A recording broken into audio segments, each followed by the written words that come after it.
Matagal-tagal na rin akong hindi nagbablog, mga normal. At ito nga pala ang mga ginawa ko ngayong linggo. 'Di ba? Namasyal-masyal tayo sa iba't ibang lugar. Masyal-masyal, ano ba 'yun? At ito nangyari. Shoutout kay Lakwachera.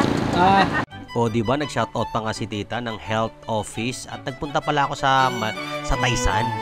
At nagulat si ate sa akin kasi hindi nila ako kilala. Natatawa ko kay Madam eh. Nagulat yung mukha niya. Nagulat ako eh. Kala mo red.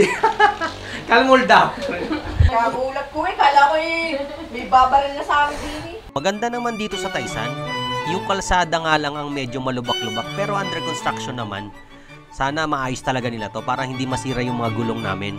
So nandito nga ako mga normal sa Taysan.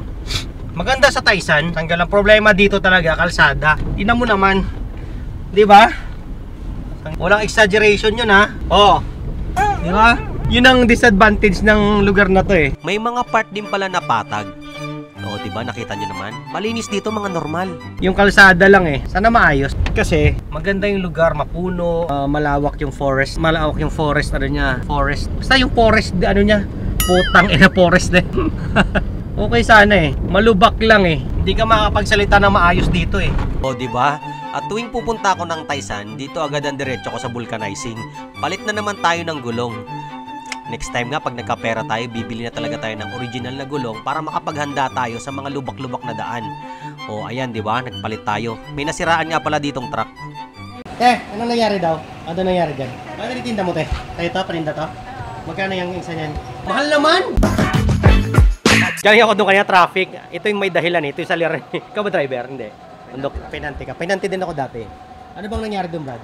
Nagkamali kami ng daan. Imbis na kumanan doon sa crossing, diniretso namin. Pero hindi bawal dito? Sabi na bawal din? Iikot nga kami. Pero bawal din daw. So titikitan din ngayon, no? Hindi ko lang. Kasi alam ko bawal dito yung mga truck na heavy. Nabot ba yung truck ban? Hindi naman. Truck ban. Kung nangyayari naman. Yung malupit, tambay ka. Anong ano mo? Skills mo? Vulcanizing din. Vulcanizing, tambayin. At sa wakas natapos na rin ang aking gulong. Ito na siya, bago na ulit. Hello guys! Punta na ay kung maplatan kayo, punta na kayo dito sa JJ Vulcanizing Shop located at San Sebastian, Balagbag, Borok 1. Mabuhay! Mabuhay! So ngayon mga normal, nandito tayo sa palaisdaan namin. Meron kasi yung palaisdaan dito. Papakita ko yung palaisdaan namin. Tingnan nyo dito. Ito yung aming Ito yung palaisdaan namin. Utang ina. 12 seconds later. Ayan, dito may mga alaga ako kanina. Uy, pwede palang tumalon dito. Tara, punta natin yung mga kapamilya doon. Nandun sila. At may mga bago nga pala kami mga friend ngayon, mga kasama ni Darren. Ito, oh, di ba? Nag-boating gin pa sila. Lisel.